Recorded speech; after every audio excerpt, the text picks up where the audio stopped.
چھینتا نہیں ہے.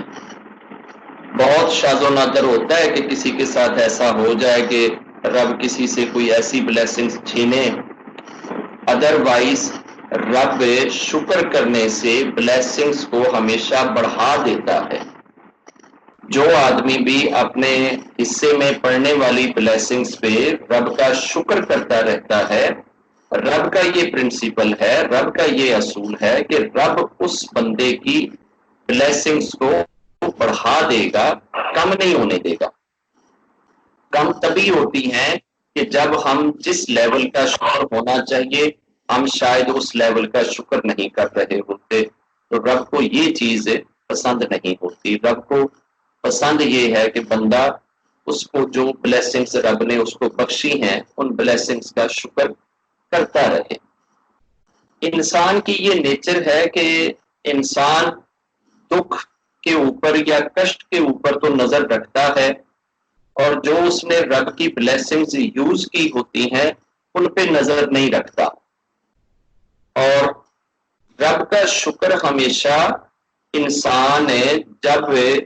کسی اپنی سوچ کے حساب سے کچھ پا لیتا ہے تو کرتا ہے کہ جو اس کی اپنی اچھا اور مرضی کے عین مطابق ہو، اس پہ اس کو آتا ہے کہ یار اب مجھے رب کا شکر کرنا چاہیے. اور اگر کوئی چیز رب اپنی مرضی سے اس کی زندگی میں کر دیتا ہے تو انسان اکثر اس پہ ناشکری شو کرتا ہے، اکثر اس پہ رب کے شکوے کرتا ہے، گلے کرتا ہے. ایک شخص کے بارے میں یہ ملتا ہے کتھا کہ وہ شخص ٹریول کر رہا تھا جنگل میں، تو اچانک اس کا راستہ کہیں گم گیا، اور راستے کے گم جانے سے اس نے گھنٹہ ڈیڑھ ادھر ادھر بڑی کوشش کری کہ مجھے میری صحیح دشا مل جائے اور میں صحیح راستے پہ چل پڑوں اور اپنے گھر پہنچ جاؤں، مگر وہ بھٹکتا رہا اور اس کو راستہ نہیں مل پایا. جب راستہ نہیں ملا تو اس نے ایک درخت کے نیچے بیٹھ کے رب کا شکوہ کیا، رب کا گلہ کیا کہ میرے ساتھ کے سارے لوگ اپنی اپنی منزل پہ پہنچ گئے ہوئیں گے، وہ اپنی منزل کو پا لیں گے اور میں ادھر جنگل میں بھٹکتا پھر رہا ہوں. میرے ساتھ یہ زیادتی ہو گئی ہے، میں اور دوسروں سے پیچھے رہ گیا، میں اپنی منزل پہ نہیں پہنچ سکا. جب اس نے رب کا شکوہ کیا، رب کا گلہ کیا، تو کیا ہوا کہ ایک تیز ہوا کا جھونکا آیا اور اس جھونکے نے اس بندے کو اٹھایا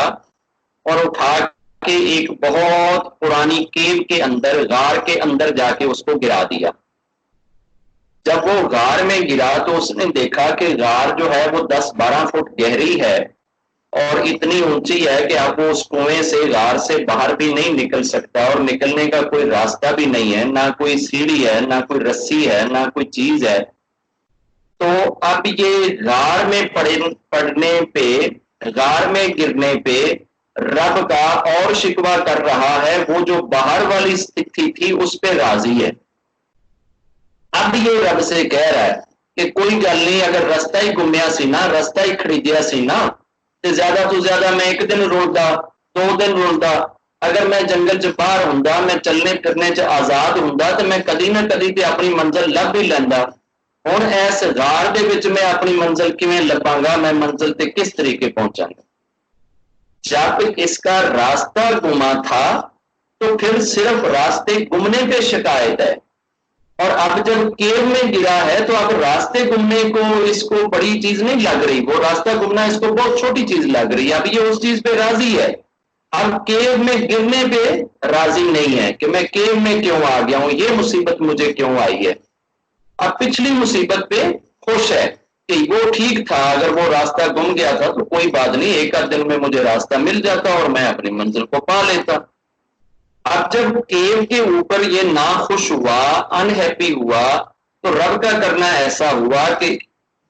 پھر تیز آندھی چلی اور ایک بہت بڑا پتھر جو ہے وہ کیو کے منہ کے اوپر آ گیا، سل آ گئی اور اس نے کیو کو ڈھانک دیا. صرف اتنا سا ایک طرف سے تھوڑا سا سوراخ رہ گیا،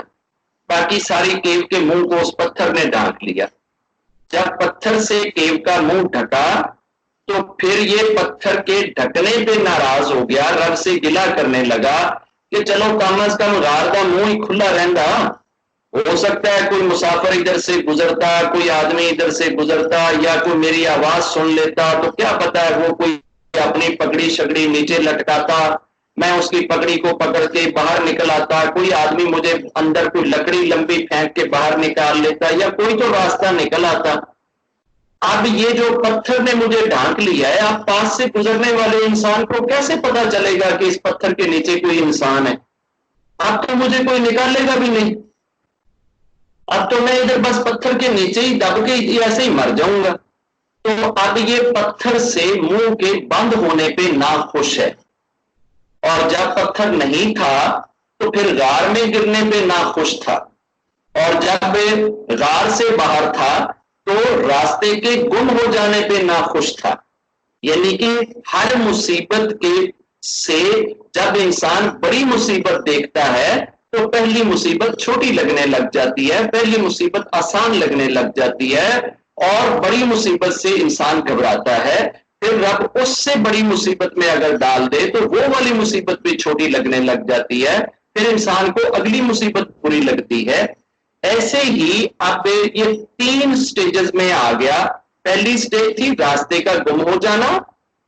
دوسری سٹیج تھی کیو میں گر جانا، تیسری سٹیج تھی کیو کا منہ پتھر کی سل سے بند ہو جانا۔ جب یہ تیسری سٹیج پہ رب کا شکوہ کر رہا ہے، رب کا گلہ کر رہا ہے کہ یار یہ پتھر کیوں آیا ہے، تو وہ جو اتنا چھوٹا سا ایک سوراخ بچا تھا، اس نے دیکھا کہ اس سوراخ سے وہ جتنا سوراخ موٹا ہے نا، اتنا ہی بڑا موٹا ایک سنیک اسی سوراخ کے اندر سے نیچے اترنے لگ گیا۔ اب جب اس نے اتنے بڑے سنیک کو، اتنے بڑے اژدہا کو اس سوراخ سے نیچے اترتے ہوئے کیو میں دیکھا، تو اس نے کہا کہ بس اب یہ سنیک تو مجھے نکل جائے گا، یہ تو اتنا بڑا سنیک ہے کہ میری ایک ہی بائٹ لے گا، اور کاش یہ پتھر سارے ہی منہ کے اوپر آ جاتا تاکہ سنیک کے اندر گھسنے کی جگہ نہ بچتی، میں آرام آرام سے تو مرتا، جتنی بھی دیر میں مرتا، 2 دنوں میں مرتا، 10 دنوں میں مرتا، 20 دنوں میں مرتا، مجھے جیسے بھی موت آتی، وہ موت تو اس موت سے تو اچھی تھی نا، یہ جو موت ابھی آنکھوں کے سامنے آ رہی ہے، یہ مجھے جیتے جاگتے کو چبا جائے گی، یہ کھا جائے گی، رب مجھے اس موت سے تو بچاتا۔ اب جب سنیک سارے کا سارا نیچے اتر آیا اور یہ تھر تھر کانپ رہا ہے اور سنیک کے اوپر رب کا گلہ کر رہا ہے، تو ہوا کیا کہ وہی سنیک اس آدمی کو گرد کو ڈیرا بنا کے اس کو لپیٹ لیتا ہے، اس کو اپنی کنڈلی میں اچھی طرح سے بینچ لیتا ہے۔ جب سنیک اس کو بینچتا ہے تو یہ اور زیادہ خوفزدہ ہو جاتا ہے کہ اب یہ پہلے مجھے دبا کے مارے گا اور اس کے بعد مجھے کاٹ کاٹ کے کھا جائے گا۔ تو سنیک نے کیا کیا کہ اپنی دم والے حصے سے اس کے گلے میں جو لپیٹا لگایا، وہ کنڈلی اس نے سٹرونگ کی، مضبوط کری، زور سے کی، اور خود وہ ایسا ایسا باہر نکلنا شروع ہو گیا سر والی سائڈ سے۔ وہ اتنا لمبا تھا کہ جب اس کا سر باہر آ گیا تو اس کی دم اس وقت اس کے گلے میں لپٹی ہوئی، اس کے بازوؤں کے نیچے، اس کے سینے میں، چیسٹ میں لپٹی ہوئی کنڈے کی طرح سے تھی۔ تو اس کو ایسا ایسا سنیک نے نا ٹنکے لگانا شروع کیے کہ جیسے سنیک اس کو باہر نکالنے کی کوشش کرنا چاہتا ہے۔ تو اس کو سمجھ آ گئی کہ یار یہ تو مجھے باہر نکالنا چاہ رہا ہے، تو اس نے سنیک کو اچھے سے قابو کر لیا، گھٹ کے جپھی ڈال لی۔ اب سنیک نے آہستہ سرک سرک کے اس کو اس کیو سے باہر نکال دیا۔ جو ہی یہ کیو سے باہر نکلتا ہے سنیک غائب ہو جاتا ہے۔ جب سنیک غائب ہوتا ہے تو آکاش وانی آتی ہے، ایشور کی طرف سے آواز آتی ہے، اے بندے بس تیرے ساتھ اتنا سا ہی ہوا کہ تیرا راستہ گما، تو نے تھوڑی سی تکلیف دیکھی، گھنٹہ 2 گھنٹے 3 گھنٹے تو ادھر ادھر بھاگا، اور تیرے راستے گم ہونے کا کشٹ تیرے سے برداشت نہ ہوا، اور تم نے اس پہ اتنے شکوے میرے کر دیے، اتنی میرے ساتھ لڑائی کر دی کہ جی او ربا میرا ہی راستہ خریدنا سی، باقی سارے پہنچ گئے، میں رہ گیا، میں جا کے اے کام کرنا سی، اے کرنا سی، یہ کرنا سی، وہ کرنا سی، تو کوئی 100 گلے کٹ مارے۔ میں نے تیرے اوپر اس سے بڑی مصیبت نازل کری کہ تجھے ہوا کے ذریعے اٹھایا اور کیو کے اندر پھینکا، جب کیو کو تو نے دیکھا کہ اب میں تو اس سے نکل بھی نہیں سکتا، اب تو میں راستہ بھی نہیں ڈھونڈ سکتا، تو پچھلے راستے کے گم ہو جانے پہ راضی ہو گیا تھا کہ یار یہ تو وہ ٹھیک سی، چلو ایک دن اور کھڑیندا رستہ، 2 دن کھڑیندے، اگر کوئی نہ کوئی تو مینوں رستہ مل ہی جانا سی، کسی نے تو دس ہی دینا سی، تو اب میں کیا کروں گا؟ جب تو پہلی مصیبت پہ نہ خوش تھا تو میں نے تجھے اس سے بڑی مصیبت میں ڈالا، تو پہلی مصیبت کو چھوٹی سمجھ کے اس پہ راضی تھا، اگلی مصیبت کو تو بڑا سمجھتا تھا اور تو اس پہ راضی نہیں تھا۔ پھر یہ ہوا کہ جب تو دوسری مصیبت پہ ناخوش تھا تو میں نے تجھے اس سے بڑی مصیبت، کیو میں گرنے سے تو ناخوش تھا، میں نے کیو کا بھی منہ بند کر دیا، جب میں نے پتھر کی سل ڈالی اس کے منہ پہ تو سل کے ڈالنے پہ ناخوش تھا، اور پھر ایک طرف سے چھوٹا سا سوراخ رہ گیا تھا، اور جب تو نے سل کے اوپر آنے پہ ناخوشی کا اظہار کیا، انہیپینس شو کری، تو میں نے اس سوراخ سے سنیک اتارا، اور جب سنیک اتر رہا تھا تو نے یہ کہا کہ کاش پتھر ہی سارے پہ آ جاتا تو اچھا تھا۔ اب تو پتھر کے آنے پہ بھی خوش تھا کہ پتھر آ جاتا تو اچھا تھا، میں آرام سے مرتا۔ اب تو نے جس چیز کو موت سمجھا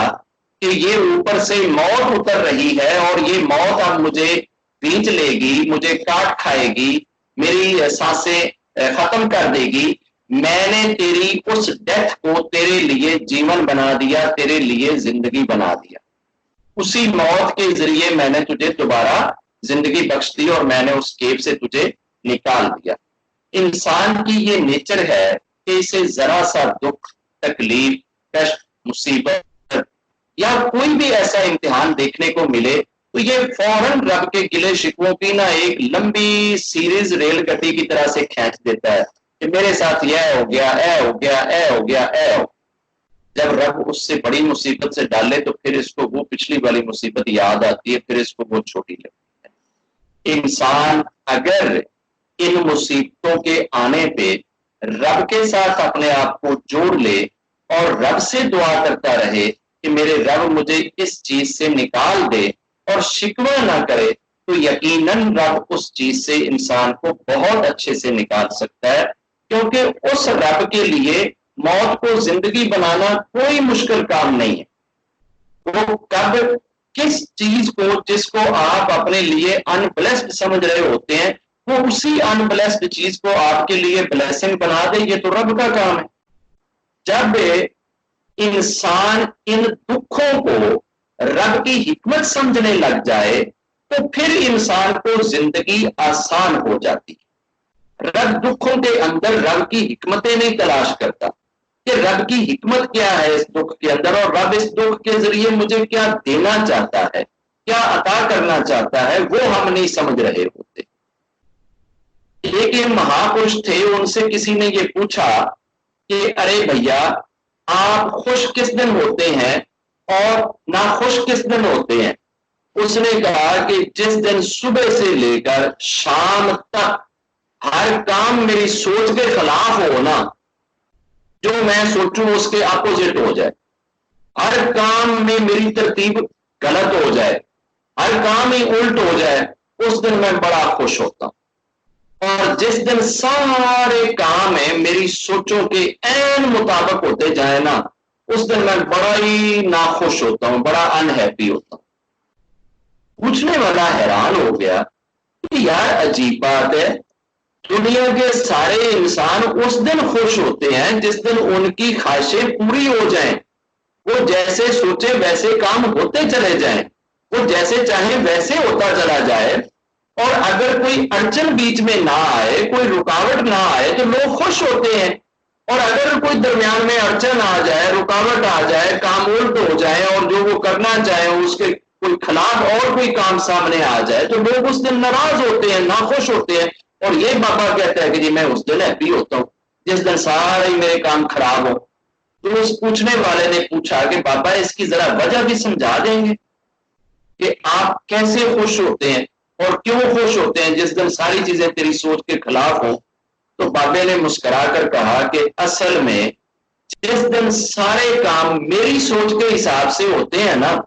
اس دن میں سمجھتا ہوں کہ میرے رب نے میری زندگی میرے ہاتھ میں دے دی ہے کہ چلو جی میں دل کرتا ہی گزار.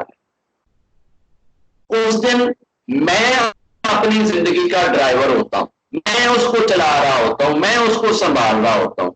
اور جس دن ساری چیزیں میری سوچ کے خلاف ہوتی ہیں, مجھے اس دن وشواس ہوتا ہے, یقین ہوتا ہے کہ آج میری زندگی کی ڈور میرے رب کے ہاتھ, اور میرا رب میرے سے بہتر فیصلے کرتا ہے, میرے سے اچھے فیصلے کرتا ہے, اور وہ میرے سے اچھا ڈرائیور ہے. میرے سے غلطی ہو سکتی ہے, میرے سے مسٹیک ہو سکتی ہے, میں خرابی کر سکتا ہوں, رب خرابی نہیں کرتا. تو اس وجہ سے میں اس دن ہیپی ہوتا ہوں جس دن ساری کی ساری چیزیں میری سوچ کے, میری ڈیزائر کے, میری اچھا کے خلاف ہوتی ہیں. مجھے وشواس ہوتا ہے کہ آج میری زندگی کی ڈور میرے رب نے سنبھال لی ہے, اور آج میرا رب میری زندگی کو چلا رہا ہے. اور جس دن مینو میرے فری ہینڈ دے دیندا ہے, اس دن مینو فکر لگی رہندی ہے کہ اج سارا کچھ ہی میری مرضی کے حساب نال ہویا ہے, پتہ نہیں میرا رب میرے نال کی کرنا چاہتا, کیونکہ میری عقل انکمپلیٹ ہے اور رب کی عقل کمپلیٹ ہے. وہ کمپلیٹ عقل والا, مکمل عقل والا, جو فالٹ لیس ہے, وہ غلطی نہیں کرتا, غلطی میں ہی کر سکتا ہوں. رب سے دعا ہے کہ وہ ہم سے اپنی ریمیمبرنس کبھی نہ چھینے, ہمیشہ ہمیں اپنی ریمیمبرنس میں رکھے, اپنی یاد میں رکھے, اور اپنی یاد ہمارے سینوں میں, ہمارے دل میں, ہمارے ہردے میں اور ہماری زبانوں پہ جاری رکھے. جے